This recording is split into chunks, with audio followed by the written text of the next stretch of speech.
Jams. Welcome back to evidyarthi.in. मैं हूँ Mitali and I welcome you all in today's session. I really hope you guys are doing great. आप लोग अच्छे होंगे, स्वस्थ होंगे, मुस्कुराते हुए चेहरे होंगे. That's all I want. चले शुरुआत करते हैं आज के टॉपिक्स के साथ. सो आज जो हम लोग पढ़ने वाले हैं that is all about reflection of sound. Sound के रिफ्लेक्शन के ऊपर हम बात करेंगे. अब रिफ्लेक्शन से याद आता है हमें लाइट, क्योंकि लाइट से ही हमने समझा था किस तरीके से हमारी आवाज जाती है और वापस लाइट जाती है वापस आती है, जिसकी वजह से हम ये आसपास की सभी चीजों को देख पाते हैं, विच इज इम्पोर्टेंट. इसी तरीके से साउंड भी रिफ्लेक्ट करती है.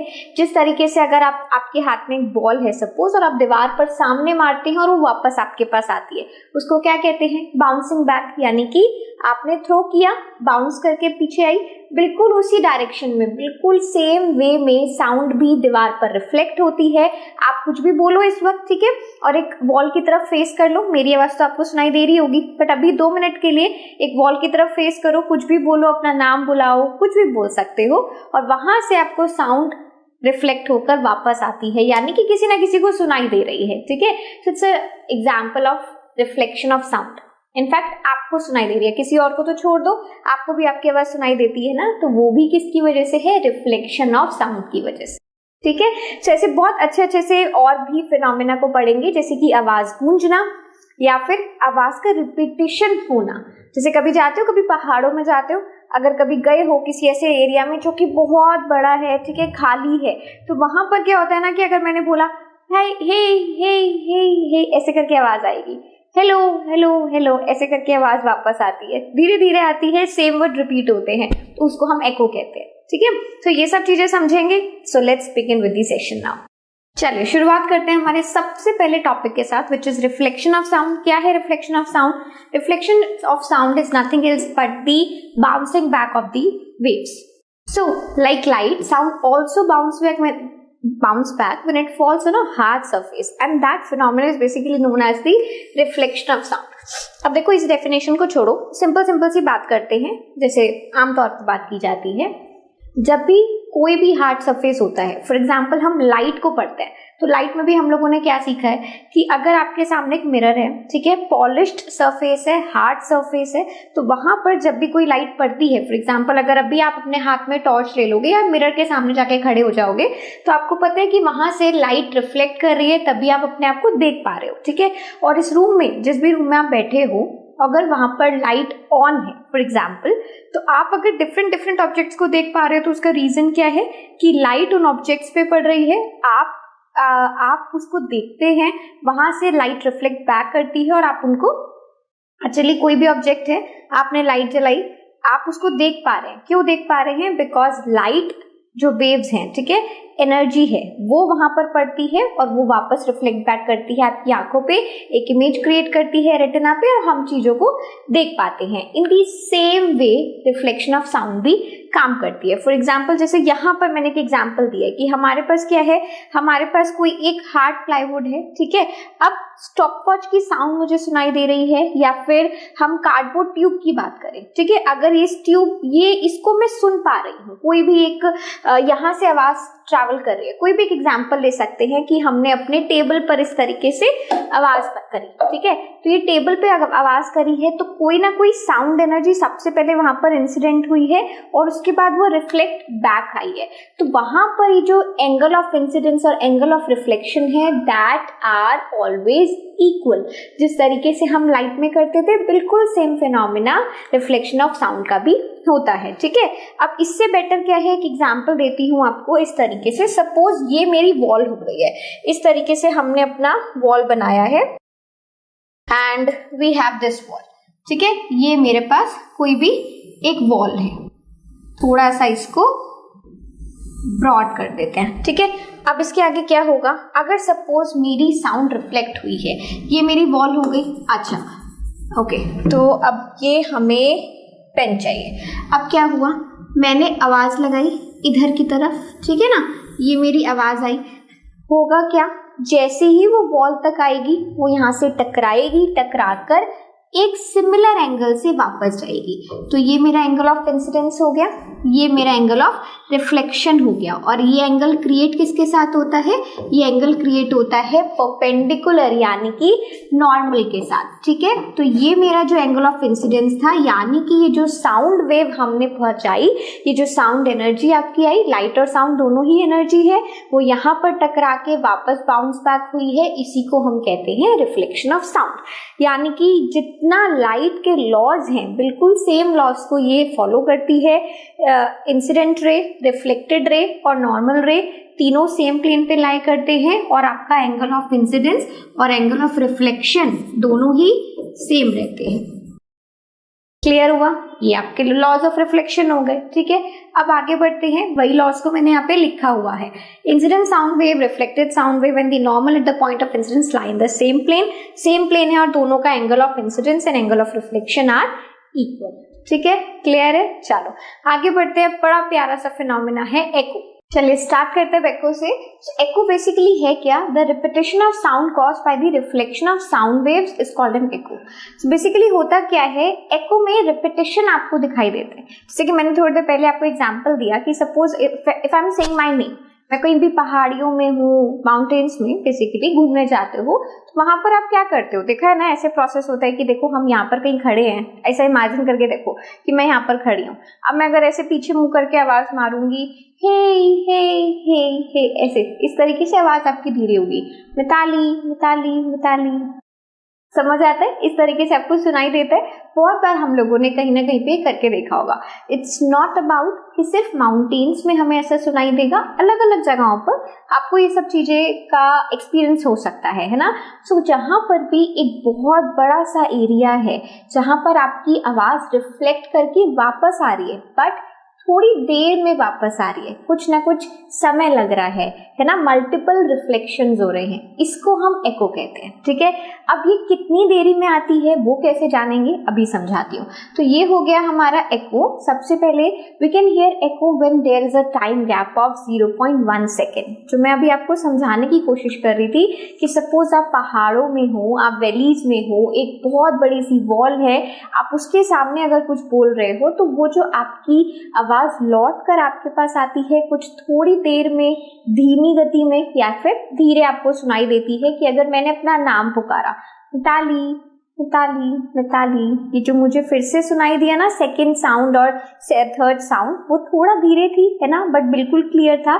तो ये रिपीटेशन हो रहा है, फिर से सुनाई दे रही है। क्यों? Because sound is reflecting, but sound reflect कर रही है थोड़े से टाइम गैप के बाद। तो ये टाइम गैप कैसे डिटरमाइन होना है वो समझना इंपॉर्टेंट है, ठीक है। तो यहाँ पर मैं फिर से भूल जाती हूँ, आपका पेन लेना, अब क्लियर होगा। तो ये टाइम गैप हमें समझना बहुत जरूरी है, एंड इसी को हम एको यानी कि रिफ्लेक्टेड साउंड बोलते हैं। So echo is produced when sound reflected from a hard surface. कोई भी हार्ड सरफेस होगा, यानी कि अगर माउंटेन्स हैं या फिर आपका ब्रिक वॉल हो गया लेकिन बहुत दूरी में है ना, बड़ा, तो वहां पर आपकी जो साउंड है वहां एको प्रोड्यूस होगी, ठीक है ना।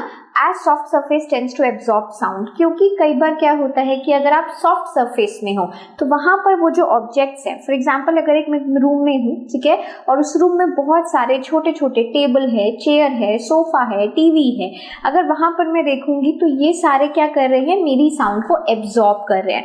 अगर साउंड एब्जॉर्ब हो जाएगी तो वहां पर एको क्रिएट नहीं होगी। बट अगर सपोज हम किसी ऐसे एरियाज में हैं, जैसे कि मैंने आपको थोड़ी देर पहले दिखाया ही है, अगर मैं किसी ऐसे एरिया में हूँ तो वहां पर क्या है, दूर दूर तक कुछ नहीं है, हार्ड सरफेसेस है ना, माउंटेन्स बेसिकली हैं। तो यहाँ पर अगर मैं कुछ बोलूंगी तो साउंड एब्जॉर्ब नहीं हो पाएगी, और थोड़े ही टाइम के बाद, कुछ सेकंड्स के बाद वो अपने आप को रिपीट करेगी, ठीक है। तो कई बार ऐसा होता था कि बचपन में हम बोलते थे कि कोई भूत है जो मेरी आवाज को रिपीट कर रहा है, तो कोई भूतिया जगह नहीं है, but it's a process known as echo. Clear हो गया? चलो अब एक बार इसको समझते हैं कि सपोज कोई भी पहाड़ के आसपास आप हो, ठीक है ना, तो ये मेरा हो गया कोई भी वैली एरिया में हूँ, पहाड़ है, अब मैं यहाँ पर खड़ी हूँ, ठीक है। तो ये कौन सा डिस्टेंस है, किस तरीके से मैं इस डिस्टेंस को चलो अब ऐसा देख लो, सपोज ये सबसे पहले मैंने एक आवाज लगाई, अगर मैंने आवाज सबसे पहले लगाई तो उस वक्त पे क्या होता है ना, एकदम इंस्टेंटेनियसली आपको अपनी आवाज फिर से सुनाई दे जाएगी। सपोज मैंने सबसे पहले यहाँ पर बोला हेलो, ठीक है, तो मुझे एकदम जो आवाज गई और फिर वो मुझे एकदम वो सुनाई दे जाएगी। एक मिनट रुको, एक छोटा सा काम करते हैं। जो सबसे पहले हमें साउंड सुनाई दी है उसको हम क्या बोलेंगे, उसको हम बोलेंगे कि हमें एकदम एट इंस्टेंटेनियस स्पीड अपनी आवाज़ सुनाई दे गई। लेकिन जब मैंने सेकेंड टाइम जो मुझे हेलो सुनाई दे रहा है, वो क्यों सुनाई दे रहा है? क्योंकि जब मैंने हेलो बोला था तो एक साउंड वेव कहाँ जाके रिफ्लेक्ट हुई थी? इस पहाड़ पर, और उसको वापस आने में कुछ ना कुछ समय तो लगेगा ना। वो कितना टाइम लगेगा? 0.1 सेकेंड का। कितना लग रहा है? 0.1 सेकेंड लग रहा है। इसकी वजह से मुझे कुछ सेकेंड बाद फिर से हेलो सुनाई दिया, मतलब कि रिपीटेशन बिल्कुल क्लियर, मेरी ही आवाज़, कोई और चेंज नहीं था। लड़के की आवाज़ लड़की नहीं बन गई, लड़की की आवाज़ लड़का नहीं बन गई, है ना। तो इसको हम कहते हैं एको। लेकिन अब यहाँ पर बात आती है कि आपसे कितना दूर कोई ऑब्जेक्ट होगा जो कि आपको आवाज़ फिर से सुनाई देगी, वो हम कैसे निकाल सकते हैं? Let's find out. सपोज मैं क्या कर रही हूँ, ये डिस्टेंस देखो, सबसे पहले आपकी आवाज़ गई, फिर आवाज़ आई, यानी कि ये डिस्टेंस d नहीं होगा बल्कि उसका डबल होगा। तो मैं डिस्टेंस को क्या कर दूंगी? डिस्टेंस को मैं ले लूंगी 2d। ठीक है, अब हमें पता है कि डिस्टेंस निकालने के लिए हम लोग करते क्या हैं? Distance equals to time into speed, यही करते हैं। ठीक है, टाइम क्या हम लोगों को पता है? बिल्कुल पता है, 0.1 सेकेंड। डिस्टेंस मैंने क्या बोला है? आवाज गई और आई। तो टोटल डिस्टेंस जो कि एक साउंड एनर्जी को ट्रैवल करना पड़ रहा है, जिसके बाद मैं डिसाइड कर पा रही हूँ कि कितनी देर में मुझे रिपीटेशन आवाज सुनाई दे रही है, तो उसको हम क्या करेंगे? 2d ले लेंगे। और यहाँ पर स्पीड आपको पता है ना, स्पीड इन एयर, माध्यम क्या है? एयर है। तो सपोज मैंने अपना स्पीड ऑफ साउंड लिया 344 मीटर पर सेकेंड। ठीक है, अब अगर मैं डिस्टेंस निकालूंगी तो सबसे पहले देखो यहाँ क्या हो जाएगा, ये हो जाएगा 34.4। कितना आ गया? ये डिस्टेंस आया ना मीटर में, 2d, तो d कितना हो जाएगा? इसको डिवाइड कर दें तो ये आ जाएगा 17.2 मीटर, यानी कि करीबन 17 मीटर का ये डिस्टेंस है। 17 मीटर का ये वाला एक डिस्टेंस है जहां से आपकी आवाज लौट कर आ रही। ठीक है, क्लियर हो गया। तो ये छोटा सा आपको एक तो ये हिस्सा पता होना चाहिए था कि अगर हमें निकालने को बोल दिया जाए तो कैसे निकालना है, और निकालने से पहले ये चीज का अंदाजा हमें होना चाहिए कि किस तरीके से एक 1/10 ऑफ अ सेकेंड, यानी कि 0.1 सेकेंड जो ये टाइम लग रहा है, ये कितनी दूरी किसी ऑब्जेक्ट के लिए लग रहा है। ठीक है, तो ये आपका हो गया एको। क्लियर हो गया ना। चलो अब आगे बढ़ते हैं, एको के बारे में थोड़ा सा और समझते हैं। Echoes may be heard more than once due to successive और मल्टीपल रिफ्लेक्शंस। तो यहाँ पर क्या हो रहा है कि साउंड ब्रेक हो रही है। सबसे पहले एको में देखो साउंड ब्रेक हो रही है, यानी कि ऐसा नहीं है कि आपको कॉन्टिन्यूसली आ रहा है ना, कॉन्टिन्यूस प्रोसेस नहीं है, साउंड ब्रेक हो रही है, मल्टीपल रिफ्लेक्शंस हो रहे हैं और साउंड रिपीट हो रही है। मल्टीपल रिफ्लेक्शंस है यहाँ पर एंड ओके, सो ये थोड़ा सा रिफ्लेक्शंस को अपने आप ठीक कर लेना। एंड क्या है? रिपीटेशन ऑफ साउंड हमें नजर आती है। ठीक है, rolling of thunder is due to multiple reflection of sound of thunder from a number of reflecting surface such as clouds and the earth. So basically ये जो हमें गड़गड़ाहट सुनाई देती है बादलों की, बादल जब गरजते हैं तो वो जो हमें बार बार सुनाई देता है वो कहीं ना कहीं रिफ्लेक्शन ऑफ साउंड की वजह से पॉसिबल है। क्यों? क्योंकि साउंड बार बार जाती है और वो किससे टकराती है? क्लाउड से टकरा रही है, अर्थ पे आके टकरा रही है, और इसकी वजह से हमें रोलिंग ऑफ थंडर यानी कि एक के बाद एक बहुत देर तक बादल गरजते हुए सुनाई देते हैं। ठीक है, मान लो कि वो एक एको प्रोसेस है। बहुत इंटरेस्टिंग है ना, हमें कभी नहीं पता था इससे पहले कि यार ये जो हमें बादल गरजते हुए सुनाई देते हैं वो एक्चुअल में एक एको प्रोसेस चल रहा है, यानी कि वो अपने आप को रिपीट कर रहे हैं। है ना इंटरेस्टिंग। चलो, सो इससे भी इंटरेस्टिंग आपका नेक्स्ट टॉपिक है विच इज रेवर्बरेशन। रेवर्बरेशन में क्या होता है? ऐसे बहुत बड़े बड़े हॉल्स देखे होंगे, ये तो बहुत ही बड़ा ऑडिटोरियम हो गया है जहाँ पे पता नहीं कितने ही हजारों लोग बैठ के कोई एक इवेंट देख रहे हैं, है ना।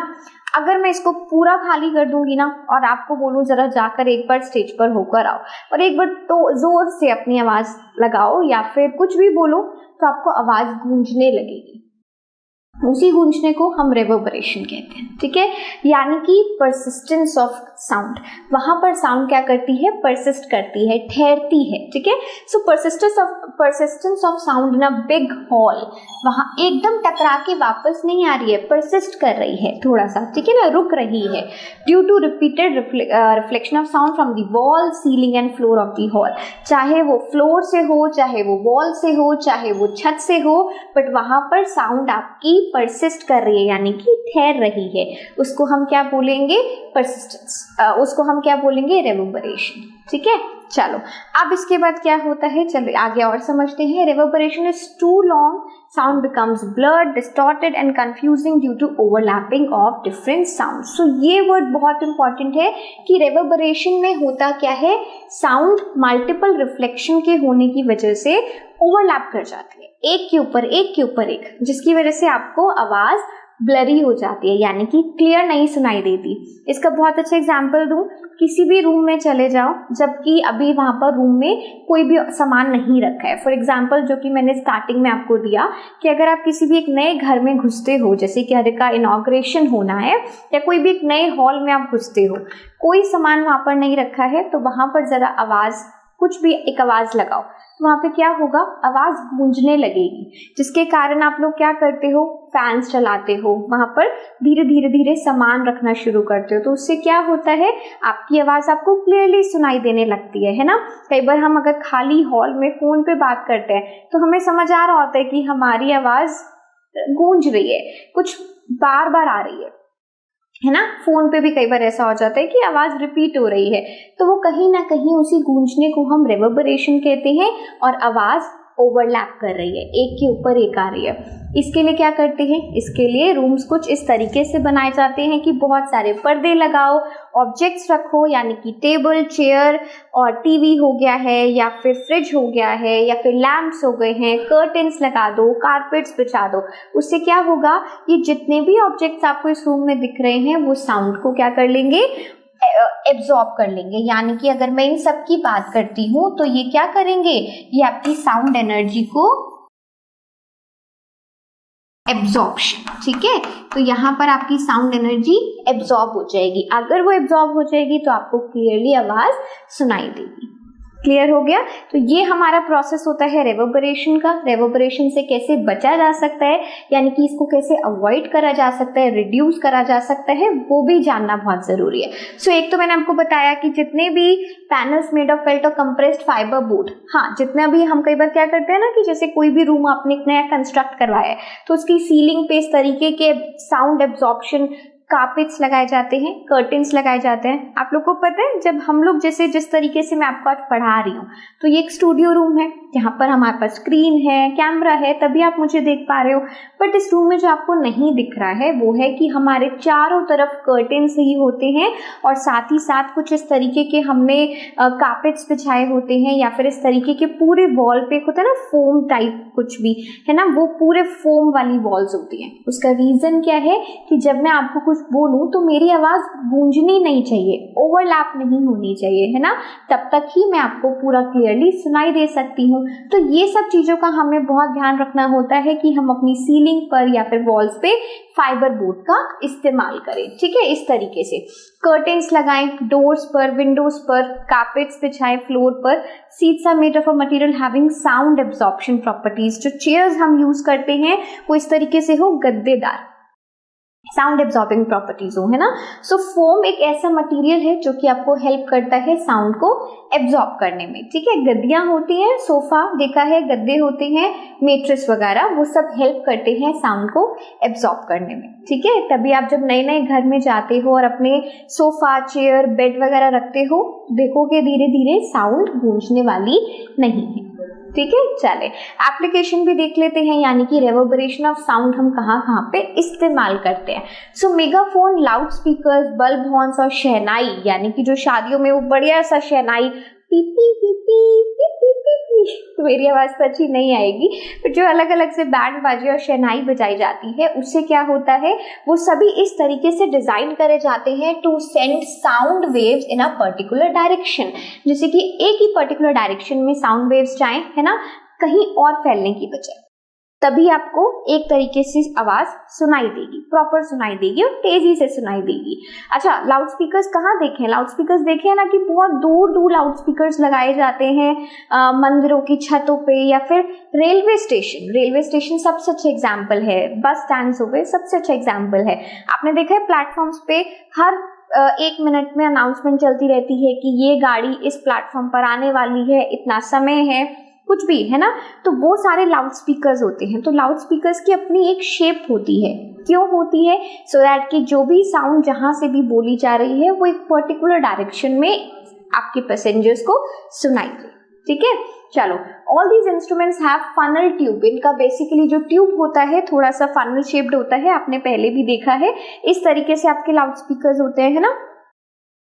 सो क्यों होता है? Which reflect sound waves repeatedly, जो बार बार साउंड वेव्स को रिपीट कर रही है ऑडियंस के लिए। In this amplitude of sound waves add up to increase loudness of sound. और इसी वजह से, क्योंकि वो रिपीट कर रही है, इसी वजह से एम्पलीट्यूड ऑफ साउंड इंक्रीज हो जाता है। और एम्पलीट्यूड अगर इंक्रीज होगा तो लाउडनेस इंक्रीज होगी ही होगी।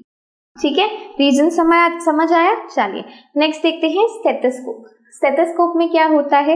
मल्टीपल रिफ्लेक्शंस, धक धक हो रही है, वो डॉक्टर सुन पाता है, तो मल्टीपल रिफ्लेक्शन की वजह से जो बीटिंग हो रही है हार्ट की, है ना, वो मल्टीपल रिफ्लेक्शन की वजह से आपको सुनाई देती है। सो स्टेथोस्कोप में the sound of the heart beat reaches the doctor's ears by the process of multiple reflection in the rubber tube of the stethoscope. तो ये जो रबर ट्यूब है इसमें आपको मल्टीपल रिफ्लेक्शन एक्सपीरियंस होता है। ठीक है, चलिए, आई होप यहां तक हम लोगों को क्लियर हो गया है। आई थिंक एक और 2 प्रॉपर्टीज और हैं, उसको भी फिनिश अप कर लेते हैं। बिग हॉल्स और ऑडिटोरियम्स में क्या होता है? Sound is absorbed by the walls, by the audience, by the ceiling, by the seats. So curved board is placed behind the speaker so that the speech can be heard easily by the audience। ये इसका example मैं बड़ा अच्छे से example आपको देती हूँ। Auditoriums में जरूरी नहीं है कि हम लोग सभी लोग बैठे हों, क्योंकि बहुत कम होता है कि स्कूलों में या फिर एनुअल फंक्शन वगैरह तो होता है, बट हर स्कूल में ऐसे प्ले ग्राउंड वगैरह होते हैं। तो ऑडिटोरियम्स में यानी कि क्लोज्ड सरफेस में जो इवेंट्स कराए जाते हैं, जो कि सेलिब्रेशंस कराए जाते हैं, वो हर जगह बहुत कॉमन नहीं है। लेकिन मूवीज हम सबने देखी है ना। पिक्चर हॉल में जाते हो, पिक्चर हॉल में कभी ध्यान दिया है कि आपकी जो वॉल्स हैं साइड में वो बिल्कुल स्ट्रेट नहीं है, वो थोड़ी सी कर्व्ड होती है। जो ऊपर का फ्लोर है, जो सीलिंग है जिसको कहते हैं, वो भी कर्व्ड होता है। तो ये कर्व क्यों है? वो कर्व इसलिए है कि आपकी आवाज ना गूंजे। अगर मूवी में फुल सिटिंग नहीं भी है, सपोज हाउसफुल नहीं है, कोई ऐसी वैसी सी मूवी है जो कि लोग बहुत भर के नहीं आया है ना। मूवीज तो अलग अलग टाइप की होती ही हैं। चलो, तो कोई एक फ्लॉप मूवी थी, लोग नहीं आए हैं। मैं किसी मूवी का तो एकदम नाम ऐसे याद नहीं आ रहा, आप ही बता दो कौन सी रिसेंटली फ्लॉप मूवी देखी है। तो उसमें क्या होता है कि सपोज बहुत ज्यादा सिटिंग नहीं है, चेयर्स तो हैं, तो वहां पर जो चेयर्स हैं, जो सीलिंग है, जो फ्लोर्स हैं, कारपेट्स हैं, कर्व सरफेस है, वो हेल्प कर रहे हैं कि आपकी आवाज ना, है ना। लेकिन हमेशा हाउसफुल तो नहीं होगा। तो अगर 1 और 2 या 4 लोग भी मूवी देखने आए हैं, तब भी उनको आवाज तो क्लियरली सुनाई देनी चाहिए ना। तो सिर्फ ऑडियंस साउंड को एब्जॉर्ब नहीं करते हैं, बट वहां पर बैठी हुई चेयर्स, वहां पे लगाई हुई चेयर्स, आपके कर्व सरफेसेस, सभी कुछ साउंड को एब्जॉर्ब करता है, सो दैट ऑडियंस तक आवाज क्लियरली पहुंच सके।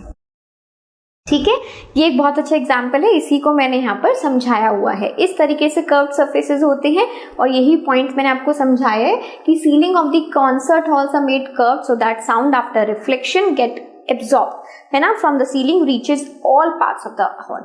या तो वो एब्जॉर्ब हो, दूसरी चीज क्या हो कि वो आपके हॉल में हर एक हिस्से में पहुंचे।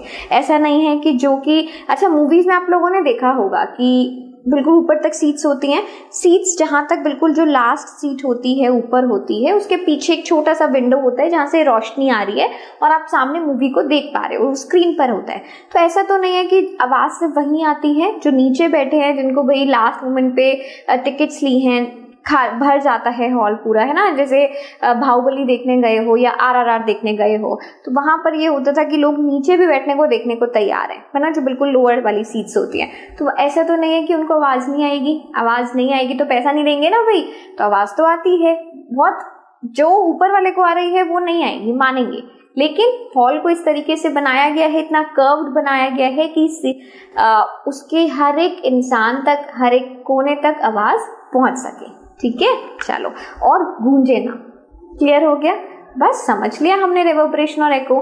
तो यहाँ पर फिनिश होता है रिफ्लेक्शन ऑफ साउंड का प्रोसेस। मुझे लगता है पसंद आया होगा, क्योंकि टॉपिक बहुत इंटरेस्टिंग है, फिनोमेना बहुत इंटरेस्टिंग है और देखने में, समझने में मजा आता है।